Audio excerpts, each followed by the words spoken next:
Well, Jussie Smollett takes everything seriously. Yes. He's an actor all day long. Come here!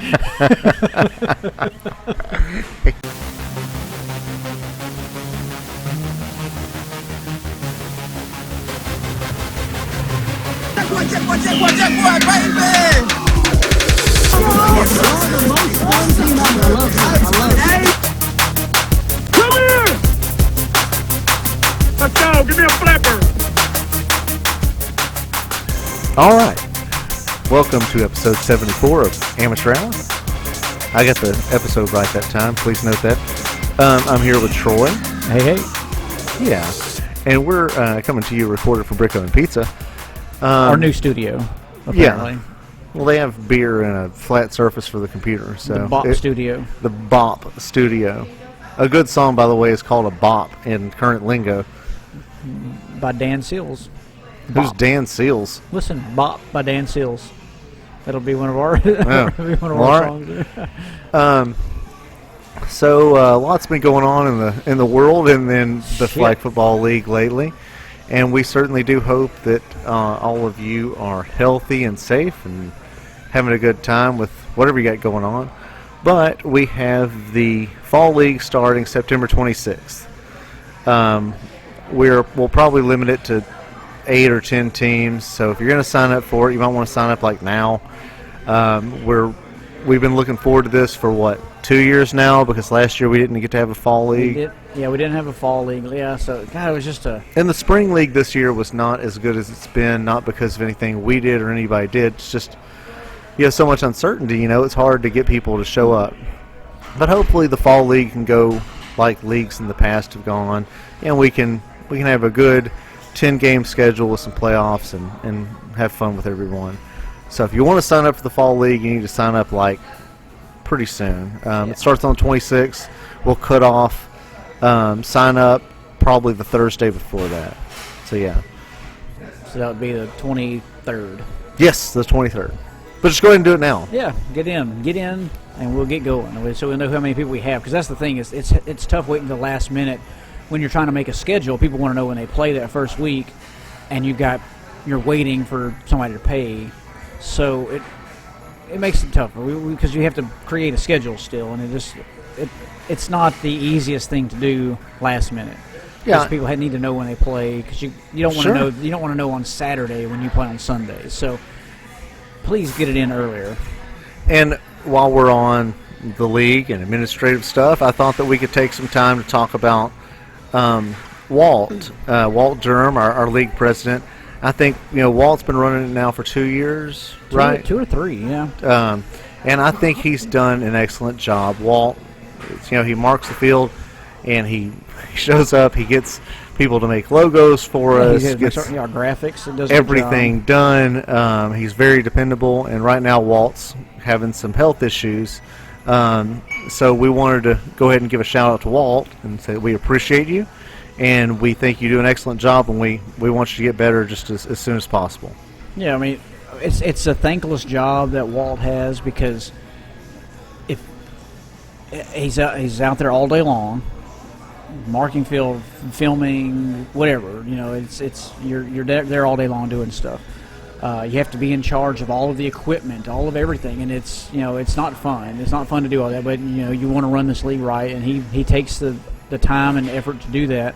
Then he gets crap if his team does good and things like that. So it's a no-win situation when that has nothing to do with how his team plays or what happens in his games. It's or if his team gets a bad draw in a playoff or in a weekly schedule, his team thinks, well, you're just doing that because you're the president. So even his own team gets mad at him sometimes. So it's a thankless job, and he does it to the best that he can. And I think he wherever you left off, he took over, and it has been the same. It's been smooth, and he's done a great job. I wish that people would understand how much that goes into getting the games on every week. It's not just showing up and playing. It's the setup, it's the money, it's the cameras, everything. It's a lot. Someone asked Walt during the last tournament how much he was making off of it. Yeah. And he laughed, 'cause he's like, I make $0. Yeah. And none of us make any money off of it. Not Walt, not Troy, not me, not Aaron. We don't make any money off of anything. We literally just do it to keep the league going because we like it. Yes.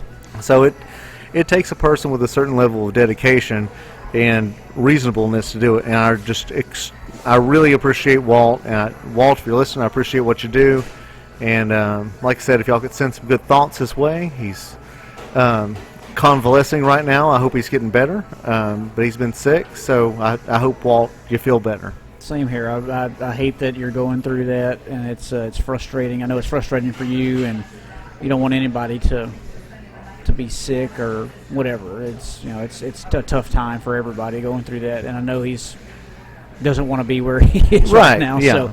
So, but I wish I best, and I want him to know that we do care about him. I mean, he's not just a guy that helps with the football league. He's our friend. He really is. So. When Walt texted me and said, "Hey, I just want you to know I'm in the hospital, so that you can, if something needs to be done with flag football, y'all can take care of it." I'm like, well, I'm glad you let me know, not just because of flag football, like you're my friend. Yeah, exactly. Yeah, but the fact that it was on his mind, like the flag football league going on in the hospital, feeling probably like hell, says a lot for somebody, and I appreciate that. Yeah, I hope he gets out of there quickly and can get back to normal. It's it's a tough situation. So, but we want the best for you, and I hope you can get back out there soon, Walt. We miss you.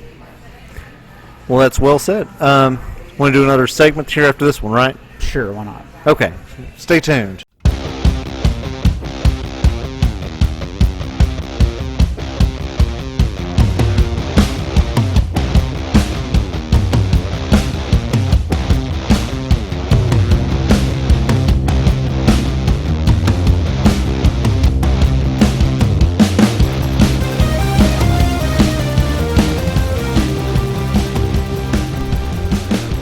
Welcome back.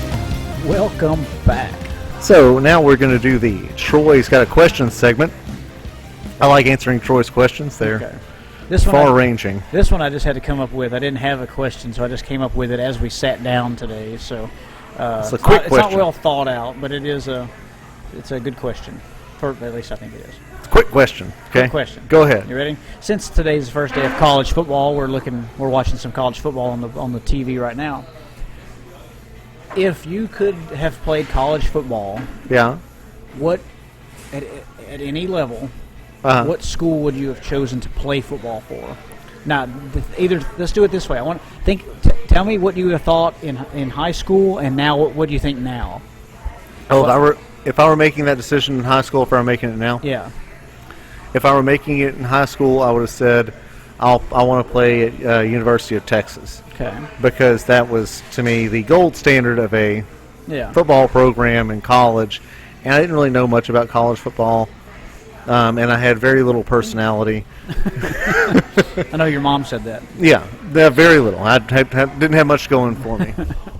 Now, though, if I could go back, first of all, I have no business on any college football field playing anything. So we're in a world where I guess I would have been. You're not 37 years old right now. You're a college age going into college, but it's now. Yeah, but I mean, my body and I don't think I have the genetics to be a college football player. I just don't think it's in the cards for me. But we'll say I did. We'll say I was a little bit faster, a little bit taller, a little bit stronger. I think it would have been awesome to go to some place like Boise State. Or some really nice, pretty place that isn't really a football school, but you get to have a good time. Maybe like Duke, because Duke's a great college. Yeah. And you're not expected to do a lot, but you would have these really unique experiences. I think if I wouldn't want to go to Alabama or UT or one of these big places because it's all college football, and I feel like. I don't know. It feels a little cultish to me. Whereas if you went somewhere where college football was not everything that drove the whole campus, it might be a more fun college experience. Yeah. What about you? Well, I went UT? to Southern Arkansas University. The Mule Riders? Yes, the Mule Riders. I went there because they were the only ones that gave me money to play football for them.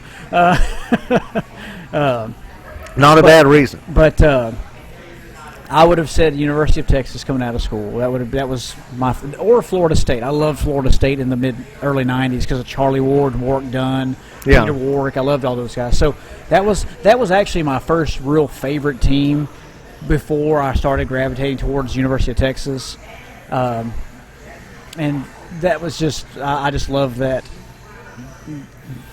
Florida State style of football. But Texas became just because that was like the home team, and right? That was for the state. Yeah, and I just loved the whole look of the school and everything. So it would be one of those two. If I was doing it now, I think the same thing as you're saying. I would probably go to a smaller school where you could, if you're good enough, you could be the absolute man on the team. The best player on the team. Someplace that can win, but it's not in maybe not in the national championship hopes, right? But it's still a good team. Something like Central Florida. Something like that, or somewhere that's pretty, like you're talking about. Maybe not Vanderbilt. I love Nashville, but Vanderbilt doesn't seem like a good school to play for. But something that maybe Colorado or something. Oh yeah, they're never very good. They're a big program. Like I loved Air Force. I love their offense, the way they run their offense. But I don't know if I'd want to go to the Air Force. I'd love to play there, but I wouldn't want to go because Colorado Springs is beautiful. But I wouldn't want to go to the Air Force. But I'd love to play for the Air Force team. But so that's what I would think. A smaller place that's in a nice, pretty area that you can be really good, and it's not too high pressure, but you still have a chance to win and maybe even move on. So. I almost think that the only way I would want to go to UT, if there was a way I would want to go, or Alabama, is if I'm just the man. Like if I am the number one something in the country, maybe I'd want to go there. But otherwise, I don't know. I feel like at Alabama they have 5 running backs that are so close to each other that it doesn't almost they just don't matter, Whereas if you go to Vanderbilt, if you go to Wake Forest or some school, wherever, and you're great, you're the only great player, If you go to Ohio State or Alabama, most of those guys get lost in the shuffle. Yeah, you're one of several. Yeah. I mean, look at Patrick Mahomes didn't start at Texas Tech. What was his name? Started Davis Webb. Yeah. Started, and I'm sure Davis Webb's a great our team is a great quarterback, but then it's like how do you know? And that's at Texas Tech. So if you go to Alabama, exactly. You're one of a bunch. When you go to a smaller school, everybody there is the best player from their school or their area, whatever. They're usually, but then think about it when you go to these big schools. They're the best player. Each one of those players is the best player at their position in the country, usually. Right. And that's when you go to these little schools too, like Romo went to Eastern Illinois, and Roethlisberger went to Miami of Ohio. Yeah. There's a lot of NFL quarterbacks. Joe Flacco went to Delaware. Yeah. Ryan Fitzpatrick, who's played in the league forever, went to Harvard. There's a lot of guys like that make that are NFL quarterbacks, but they didn't play at Alabama. Yeah. And who's an Alabama quarterback that is excellent in the NFL? Tua? Joe Namath was a Heisman or was a Hall of Famer, but he has more interceptions than touchdowns in his career. Yeah, and I think it's debatable whether or not he's a great quarterback. Yeah. I think he's confident. I just don't know that he's a great quarterback. He made one big call. But, think about these major schools. How many great quarterbacks come from these big schools? Elway went to Stanford. Or no, Notre Dame. Stanford. No, Joe Montana went to Notre Dame. Went to Notre Dame. Right. Steve Young, Jim McMahon were from BYU. Right. Now, Troy Aikman was Oklahoma and UCLA. Yeah. Those are big schools. Those are. But for every one of those, name a bunch of Tom Brady medium was at schools. Michigan, but he was a backup at Michigan for most of his career. I think he started 1 year at Michigan, and then he got drafted in the last round of the draft, second last round of the draft. Yeah, so it's you don't have to be a big time player to go to. You don't have to go to a big school. If you're a big time player, you're going to get noticed, and you're gonna. And Heisman winners are notoriously not excellent NFL players. Yeah. Like Johnny Manziel. to me, a really weird level, like how poor they are in the NFL. Robert Griffin III, Johnny Manziel. What's the last UT quarterback that did really well in the NFL? Colt McCoy's still in the NFL, but he's a backup. But he's a backup. I can't think of Vince one. Young won Rookie of the Year one year. I mean, so he had 2 or 3 good seasons, but he fell apart. Right. Colt's still in the NFL. There aren't hardly any that have made it. I can't think of A&M quarterbacks that are good in the NFL. Ryan Tannehill. Yeah, Ryan He Tannehill. started You're out as right. a receiver. Well, he was a quarterback, then went to receiver, then went back to quarterback. Right. So it's just but the predictive nature of playing quarterback in college. Just, yeah. I just think it would be more fun to play at Miami of Ohio and be like, But you have to live in Miami of Ohio. but you're like the guy. I mean, true. you are the dude, Yeah. you know. And if you don't care about weather, who cares? I mean, Ugh. you're all they got. Yeah, that's still. And that must be tough. fun. That's why I'd rather go to like. Well, you could go to some college on the West Coast or wherever. You know, go to Hawaii. Somewhere in like Florida, down in South Florida or something, or Now going to Texas Tech would not be the place. No. Lubbock, Lubbock, Texas, middle of absolutely nowhere. Yeah, but I don't know. I think that Boise State looks fun and neat. Yeah. Can't think of any other medium-sized colleges that just sing to me immediately. Also, Boise State just has a cool-ass, like, they have that one story, that one BCS where they had the hook and ladder and one. They beat And Oklahoma in the Fiesta Bowl, yep. Guy proposed to his girlfriend after. I was like, that's cool. Like, that is a It cool. comes on all the time. I see it all the time, yeah. That's a neat story. They have a blue field. Yep. That's kind of neat, you know. It's unique. Sometimes that's why Oregon gets a lot of players, because they're unique with their uniforms Right. and things like that. So Oregon's big, though. Like, Oregon's pretty big. yeah, they are. I mean, they played a national championship 10 years ago or whatever. So, Yeah, Chip Kelly. Ugh. That was good. Anything else on the college football front? No. Do you have a team you root for now in college football? Those same teams, Texas, Florida State, Air Force. I like to see how those are the teams I root for. Really, I kind like you said Hawaii earlier. I like to see how Hawaii does. They're interesting. I'll follow their games sometimes because it's such a unique place. You're out in the middle of the ocean. You're the college football team. It's such a weird thing. So, yeah, that's those are the teams I really pay attention to.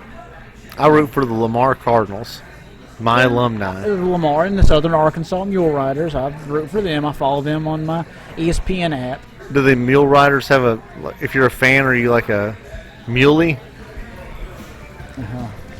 They don't have not that? enough fans to make a group of people.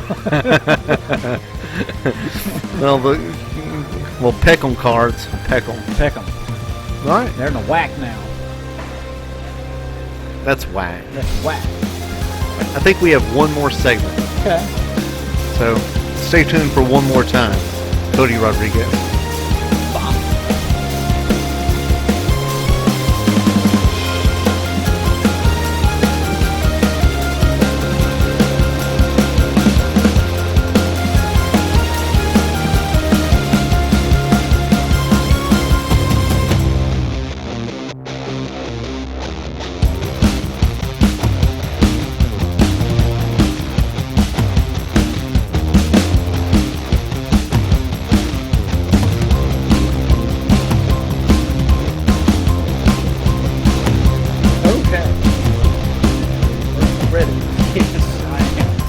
All right. Welcome to the last segment of this show. Maybe the last segment of the show ever. Yeah, that's it. Well, you know, over the past years, since Troy and I've been doing this show, I think it's been more fun to do stories that I can relate to sports, but aren't really sports stories, and also stuff that's just popular at the time. Because I have opinions, just like everyone else. And there are popular things going on right now. There are, but I have a computer and 2 microphones, and the ability to put it on YouTube. That's what makes me different, Yes. obviously. No one else does this. No one else can do this. So I wanted to talk a little bit about Afghanistan and Bill O'Brien.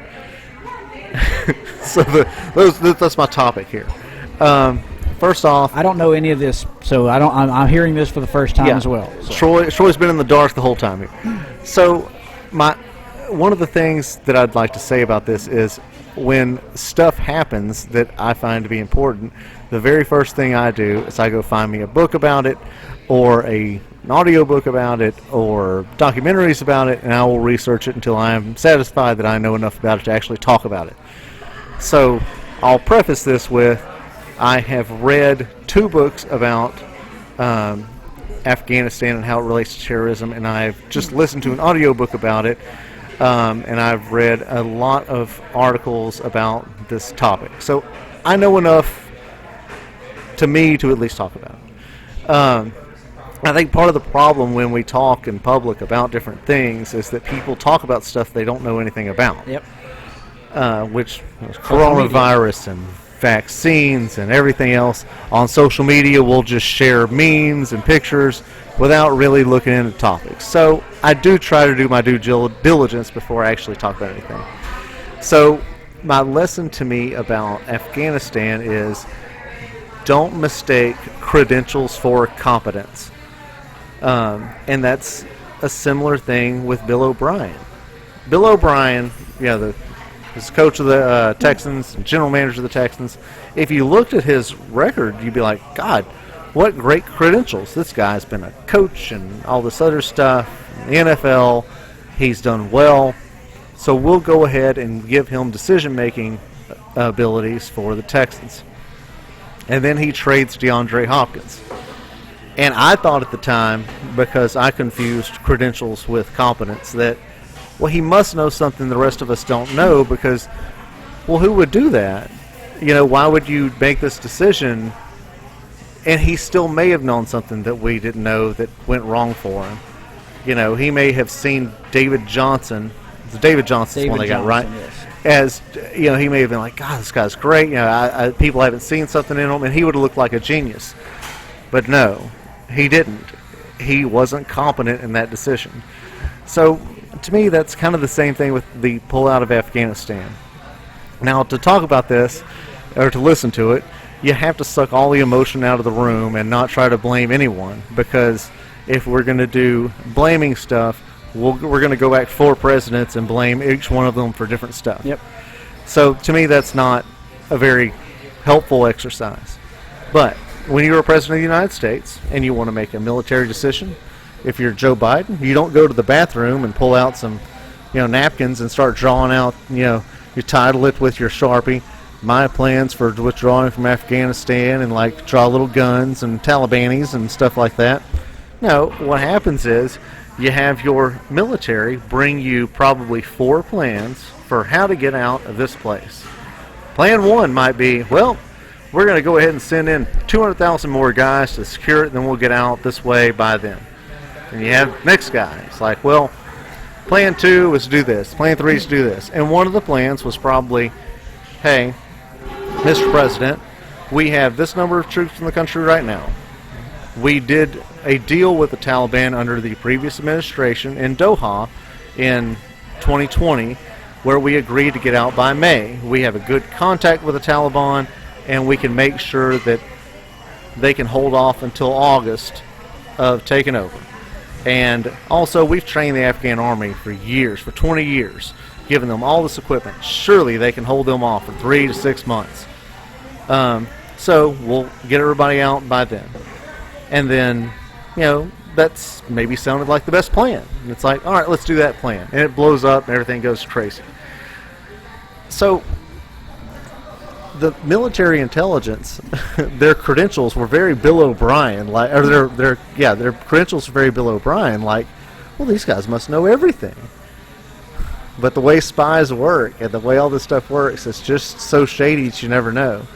And as it turns out, the full story is, for years we've been giving them rocket launchers and all these other things to generals in the Afghan army.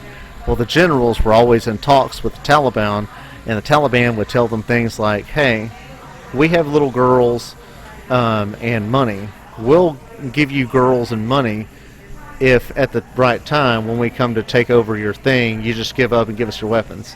So they were taking all these weapons and then just giving up as soon as these guys came. Well, military intelligence as it was, we never found that stuff out, and it happened that way.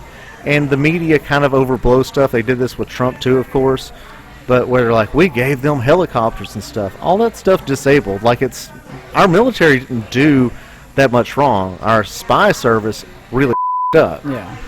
But that's like the full story, and that's why it's so boring. Like, it's like, it just kind of sucks. And I wonder if with the Bill O'Brien, Andre Hopkins thing, if there was something to it, but we'll just never know. Yeah. So that's sort of my take on Afghanistan. I wanted to get my take on Afghanistan out. I mean, I haven't read deep into it like you have, so I don't have any knowledge of other than what I've seen on the news and read in news sites. Right. So I just see it as it's whatever happened is a failed thing that happened. Yeah. The pullout of Afghanistan. Pullout of Afghanistan was bad. Yeah.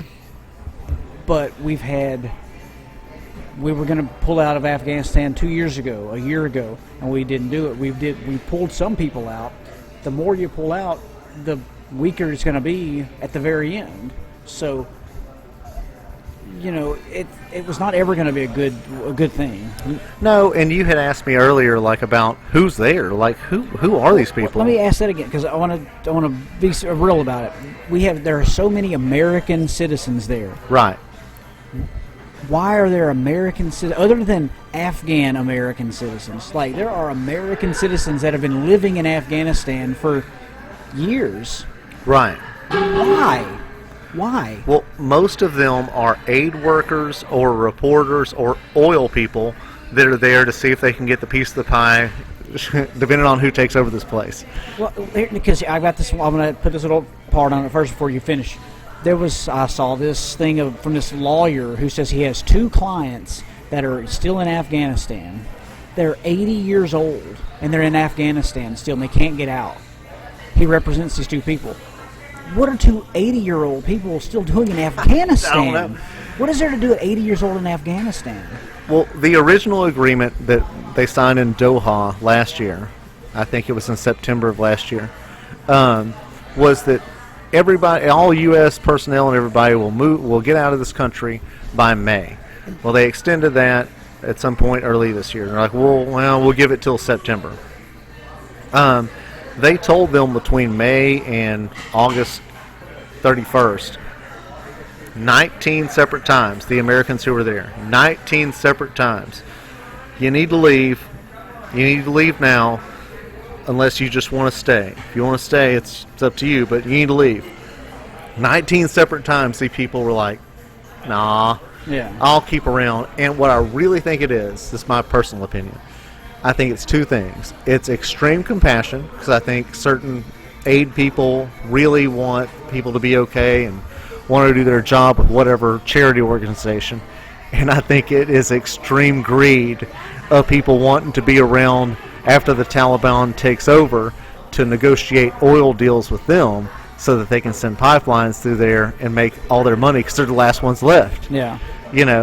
And then when the Taliban comes through and they're like, holy shit, these guys are crazy. They're like, okay, I want to get out. Well, by then it's like, well, dude, I mean, the time for getting out is might be over. Yeah. And it's slightly amazing to me that our military was able to fly out 120,000 people in a month. That's nuts. That's the size of Beaumont. Yeah. But the real message to me, though, is most things are mixed messages.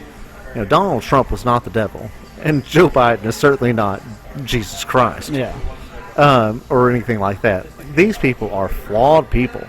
But if you're an American, I think you should wish for American success, no matter who is doing what. Exactly. If you're on a football team and you have a new coach, you should still want your coach to do well, even if you think he's not the best choice. So, on our political hatreds. Maybe pump the brakes every now and then. Look at it globally. Look, if you're really interested in something, really read about it. And if you're going to be interested in something and you're going to research it, like, don't go the confirmation bias way and Google stuff until you find the exact thing that feeds you what you want to hear. Like, you should intentionally find stuff that disagrees with you to see if maybe there's a flaw in whatever you already think. It's like when you go to buy something online and you go read the reviews. You really want this thing, so you only read the positive reviews. You don't read the negative reviews. That's what it's like. Let me see what until it tells me what I want it to tell me. The negative reviews is where it's at. Yes. Because if it's a good product and you read the negative reviews, you'll be like, okay. Yeah. I mean, yeah. I can live with the battery life on it not being great. Exactly, yeah. You end up reading into it like, okay, that person's just crazy and they're just saying things like they got a defective thing or whatever. But like it's don't go out and have an opinion on something if you don't know about it. Like, there's so many people that just have an opinion on things. They don't have a clue what they're talking about. That's what's frustrating, because that turns into... And that's what turns into the biggest problem, is that the worst opinion that's so incorrect and unfactual turns into the story. Right. And that's the problem. I hate it. I hate it. It's annoying. And,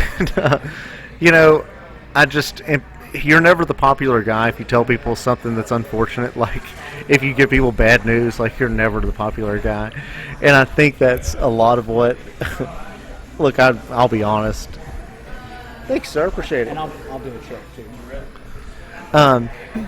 I'll be honest. I actually do like Joe Biden. I mean, I don't have a problem with him.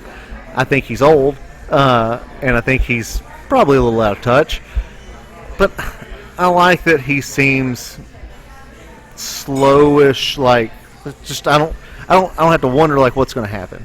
And I thought about like the comparison I could make of Joe Biden and Donald Trump, and to me they're both kind of like grandfathers, but one is like the grandfather who tells you you're really special, and that you need candy, and like you can do anything if you just try hard enough, and you can make it. You got it. You are the smartest kid, and you can play football. You can be quarterback. You can play for University of Texas. You're great. He also tells you about when he almost got in a fight with Corn Pop.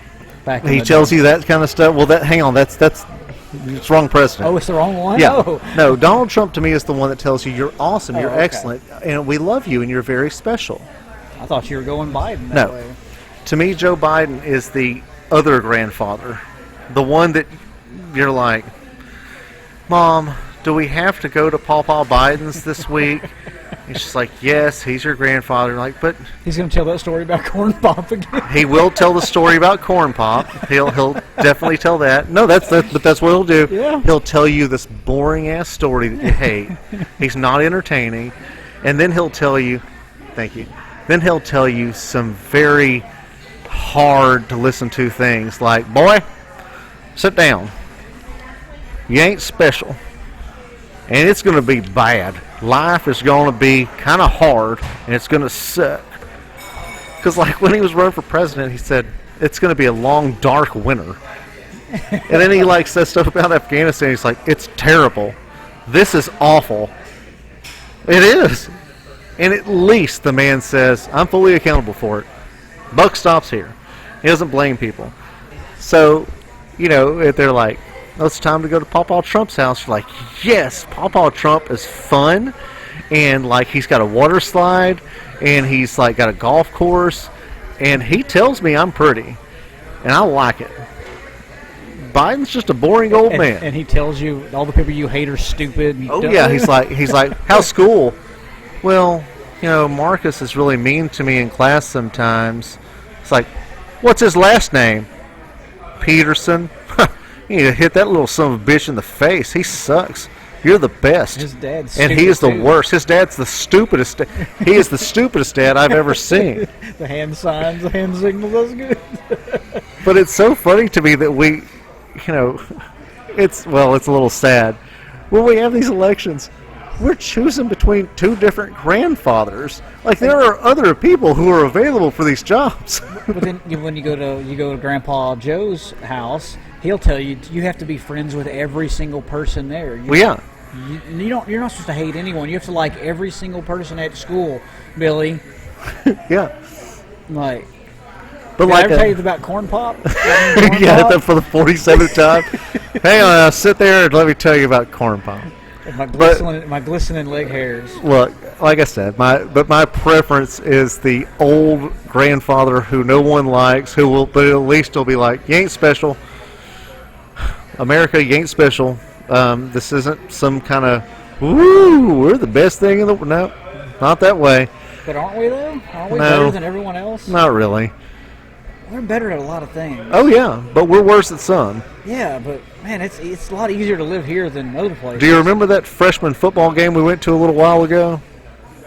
There's a slice of everything there, sir. Yeah, but you can't go just sit and talk crap in the stands at a freshman football game in Ukraine or Afghanistan. Oh, no. We're better than, we are roundly, easily better than 95% of the world. Yes. But in the 5%, it's debatable. I'll take it. I'll take it. Well, yeah. But once again, though, that's not because of a president. That's because of institutions and systems that have been around for 200 years. Yes. So I think we just have a really good system. And we're trying to change all of it. Yes. We're trying to change a lot of it. Yeah, that's a little bit terrifying. But I think we'll be okay. I just think we get so emotional about being on a team that we forget it's not one person doing anything. The same military people were giving Trump advice, or giving Biden advice, were probably giving Obama advice. It's not that long ago. So really your military decisions aren't going to change with your president. Now, your other stuff, your cultural stuff, well, that'll have to be something people decide to vote on. But just, when you're watching Afghanistan and you're watching the things that go on, if you really want to know about it, go research it. And if you really don't care about it or you don't want to spend the time, at least understand ignorance and go, I just don't know. I don't know. And too many people don't say they don't know until way after the fact. Yeah. Till it doesn't matter anymore. That's Bill O'Brien. Yes, exactly. Well, that's all I have to say about that. Do you have anything else? No, I think that was good. Mr. Troy. That was good. I'm going to start calling you Mr. Troy. I don't want to hear that. Don't give me that. Look, my closing remarks, I'll tell you all, go get vaccinated, please, because I'm tired of dealing with all this shit. Don't be an idiot, and be nice to other people. Let's see. Oh, and we wish you all the success. #don't, and good luck.